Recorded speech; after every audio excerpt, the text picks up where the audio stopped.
Okay, hello everybody. Welcome to Korean Atlanta Mentorship, and we're just going to do another Velocity Banking review.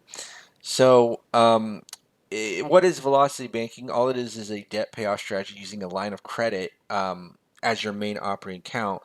And what is not velocity banking? Well, it's basically saving money because after every single month on my checking account statement, I see kind of like a big fat zero there, even though I have money coming in, money coming out, but we're going to actively apply our money to debt.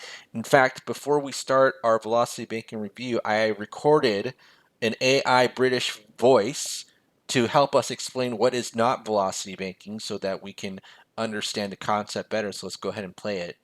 In order to understand something, sometimes it is best to understand what it is not. So let's ask the question, what is not velocity banking? It would be two things. Number one, saving $1,000 as Dave Ramsey suggests in his first baby step. Number two would be segregating your income. Yes, we are not gonna do what Dave Ramsey suggests, which is save $1,000. And also, we're not going to segregate our income either, right? So, what is income segregation? Basically, when your paycheck comes in and you use your checking account as your main operating account, your paycheck gets split into many different places. So, in this example, it's like getting split into five different debts: three credit cards, an auto loan, and a mortgage. And then here we have food, gas, insurance, right? Our general expenses. So, the whole point of this is to pay off debt with the help of a line of credit. Right? That's the whole point of this. And then eventually, as our debts are paid off, even though we're not making more income, our cash flow will increase. So this is not an income generation strategy. It's actually put your savings to zero and increase your cash flow strategy. So we assume that we have the same income, even though making more income is fantastic, and then our savings, oops, pardon me, is going to go to zero. So if you look at my checking account balance or state savings account balances, it's always zero because my savings or checking account is not my main operating account. It's just there as kind of like middleware or an intermediary, right? Like in software, they have a term called middleware where you have software that wants to reach from one website to another, and they need a middleware to process the software data. It's kind of like this with our checking account. Our checking account is not our main operating account or the final destination. It's just our intermediary, right? It's not our main operating account. So for the average American, the checking account's the main operating account, whereas Velocity Banking, the line of credit is our main operating account. So it's like, what's our final destination, right? And so let's go ahead and do this. And so if you don't know what the requirements for Velocity Banking are, is number one is a budget. So we've done the budget, and what we need to do, we need to do the velocity banking side and put a few finishing touches. But what our cash flow is our income minus our expenses, right? And so you might be thinking, wait a minute, this savings number looks exactly the same as the cash flow number. And that's why Dave Ramsey hates lines of credit because, like, oh, if you get a HELOC, you're just moving debt. But that's only true if you're not doing the final step, right? Which is making your line of credit as your main operating account and putting your entire paycheck into that line of credit and then taking your expenses out of that line of credit. That main operating account, one of the most important words that we need to hear when we talk about velocity banking. And so let's assume this. Let's assume we have a $25,000 personal line of credit, right? Personal line. I got a 15 grand personal line of credit right here. You can see that this I haven't been using it and I probably need to use it or the bank's going to shut it down. But basically, it's like a credit card, but even better in two ways. Number one, lower interest rates, right? You see the interest rate is about 15%. Where do you get a credit card with a 15% interest rate? Usually they're 20 to 30, right? Number two is I can use it to pay anything. So can I use a credit card to pay another credit card? Nope. But with this, I can pay credit cards, student loans, auto loans, mortgages, blah, blah, blah, blah, blah. Okay, so we'll assume we have a $25,000 personal line of credit at 15%. And let's go ahead and make this as our main operating account. So what we're going to do is move these three credit cards, right? 23,000 into that line of credit. Okay, so 23,000. And so what happens by simply moving this $23,000 of debt? It's actually 000. And guess what happens? Oh my goodness, we went from $1,500 in savings to zero, but by making sure we have no savings, and again, you might want to leave a penny just in case the bank shuts down your account because they don't think you're using it. Um, we went from 1,500 to 2,100 in a swoop, like bam, like it's so easy, right? So that's essentially what we did. And that's the whole point of it. Like even on day one, we're going to maximize this cash flow number. It's almost like a calculus problem. Like you ever take calculus? One of the main points of calculus is minimization to maximization. So we're trying to maximize this cash flow number. And so now, after every single month, the balance should go down about 2,100. Okay. So now let's go ahead and do this. And I'm going to do this, take the next month. And so what we'll do is to get the previous month's balance plus the previous month's interest minus this cash flow number right here, 2194.11. And so you see the balance went down by 2494.11. And after every single month, we calculate that interest. So we take the average daily balance. There's an average function here from Excel to allow us to estimate it. And then we take that 15% divided by 12 because it's monthly. And then we just copy and paste these formulas, right? Copy and paste. And then you could see, well, blam, in 12 months, we paid off that line of credit and it was easy, right? So now it's our milestone is 12 months for 23K. Bam, bam, bam. So, well, blam. And then now we got the auto loan and the mortgage to focus on, right? So after 12 months, we have this cool auto loan calculator to figure out what the balance is. So if you take a look here, I kind of already pre-filled it in. But if you have the original balance, the interest rate, and the loan term, we can auto calculate the payment amount and the current balance. So again, 12 months, you see this auto updates. And you can see how much interest you paid. So, you know what's crazy about the mortgage is that how so much of it you just pay interest. Like in the first 12 months, I paid 12 grand in interest, and look at how much change in the principal. So 260,000 is the original balance, and we paid about 4 grand in the principal and 12 grand in interest. Oh my goodness, right? So, all right, so now let's do this. Let's focus on paying off the auto loan first, because even though it has a lower interest rate, where there's something called the cash flow index, and long story short, if we pay off this auto loan, we get more bang for our buck in terms of payment. Like I pay $256,000, I'm only get $1,400 back in payment. Whereas I pay 17 grand or 18 grand in this balance, I get 410,000 or not thousand, $410 back in payment. So let's go ahead and do this. Move this loan into the line of credit. Let's go ahead and do that. And so now I'm going to add 17986.13.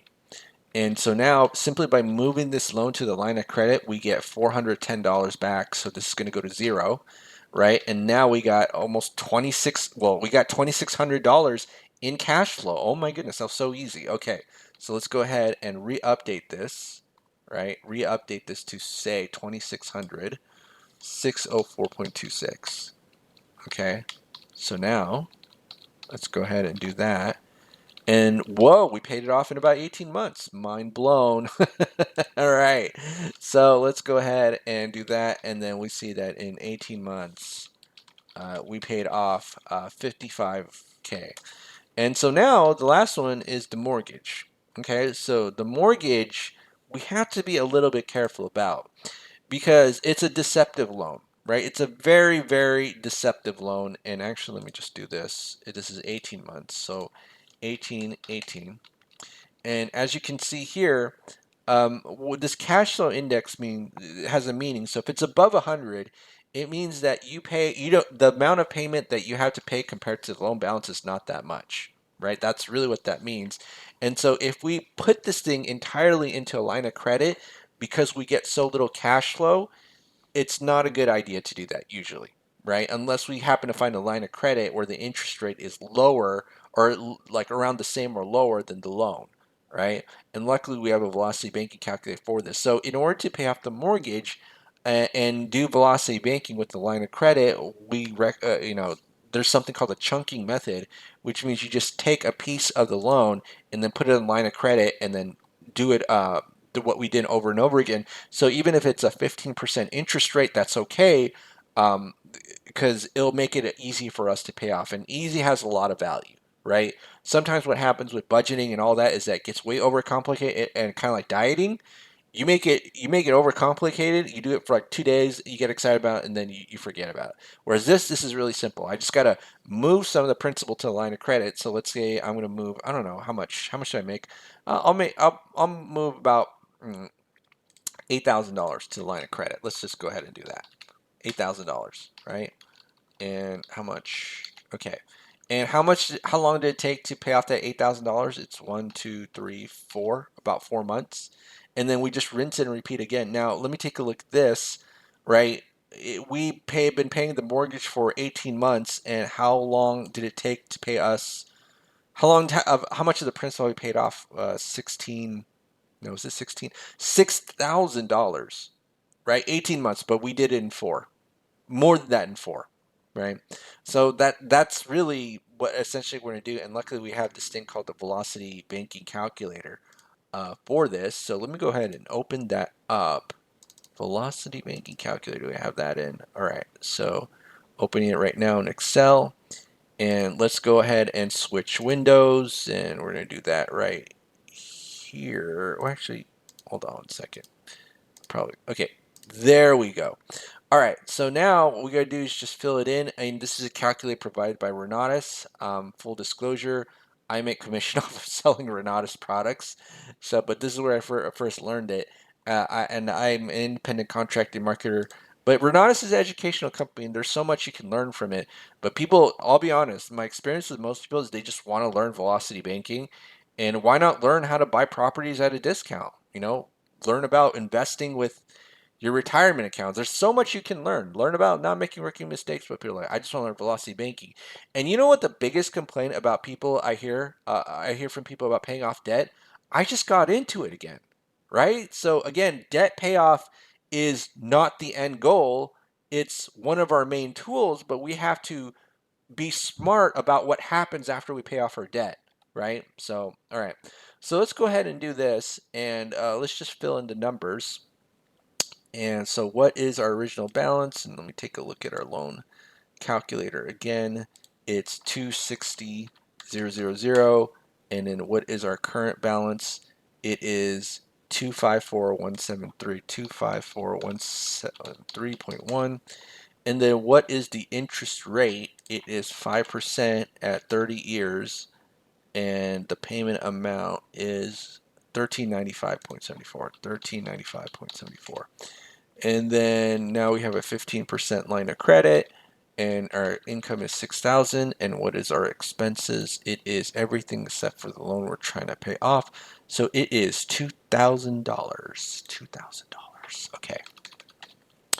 All right. So now I just want to demonstrate two things. So you may have heard on the internet, oh, you should always replace this loan with a mortgage. I'm sorry, line of credit, because loans bad, lines of credit good. And let's just do a quick comparison, right? We have to understand that even back in the day in 2003, there was a guy named Harj Gill who came up with the concept of using your line of credit, your home equity line of credit, to pay off your mortgage. And even back then in that book, he said, don't replace your line of credit with or mortgage with line of credit, right? But let's just assume we do that, okay? So 254 173.1. And take a look at this. This pays off in 11 years. But here's the crazy thing. We pay 46 grand more. 46 grand more than if we just did the minimum payments with the 30-year amortization schedule. So, yeah, the time frame is shortened, but you pay more in interest, right? So I don't know about you, but if I were the bank, I'd be like, yeah, go ahead and do this. Pay me more in a shorter time frame. Well, of course, I'd love that. I had to, do a 30-year mortgage because typically that's how we make our money over a course of 30 years. But if you want to do it in 11 years and pay me more money, go ahead and do it, right? So we got to be careful about that. But let's go ahead and put in this into $6,000 chunks, and we see that we actually save money, right? 6.3 years and 44 grand. So again, be careful about just listening to advice on the internet. And here's the crazy thing: if I do $6,000 chunks and I increase the interest rate, so let's say I do 30%, you see how that only increases by 5 grand. So like this is why I never, of course you want the lowest interest rates. In fact, I'm going to apply for, I'm actually in the middle of process of applying for 8.5% home equity line of credit, right? But you see that like the interest rate difference between 8.5 when you do chunking versus 30% is only about 7 grand. But then you replace your mortgage with the 15% line of credit and the whole thing goes topsy turvy. Like you pay more to the bank in a shorter amount of time. So again, we got to be careful of that. But 6.3 years, really pretty good, right? So much better than the average American who pays off their mortgage in 52 years, I think. I don't know. All right, so let's go back to the Excel sheet and let's do this. So this is going to be 18 divided by 12.6.3. So 7.8 years, we paid off, what's 55 plus 260? Whoopsie, I need to put that in Excel formula. All right. So that would be 315K. And we're all done. 315K. We are all done. We are good. No more debt, and we maximize that cash flow. And so, how much cash flow? Actually, did I screw this up? C3, C13. Oh, finally updated. I was like, what's going on? It's probably because of the velocity banking calculator. Usually, when I load that sheet, for some reason, Excel has a really hard time. I don't know if it's like its memory or something, updating these values, which is why I don't open it up in the beginning. But yeah, that's it for today. In fact, let's end off with the British AI voice one more time because repetition is the mother of all learning, and I'm going to play it right now. In order to understand something, sometimes it is best to understand what it is not. So let's ask the question, what is not velocity banking? It would be two things. Number one, saving $1,000 as Dave Ramsey suggests in his first baby step. Number two would be segregating your income. Right, and we're definitely not going to save $1,000 as we see here. No $1,000 of savings, and we're not going to segregate our income because we're going to put all of our money into one place to pay checking a line of credit. All right, well, it's just another Velocity Banking review. Right now, it's actually almost 5:30 a.m. on Labor Day. So if you're the first person to click this video at 5:30 a.m. Eastern time on a holiday, I congratulate you because it's probably the next step to the debt payoff journey, right? They say 90% of success is just showing up. So, congratulations. All right. Well, this is Crane Atlanta Mentorship. Have a great day.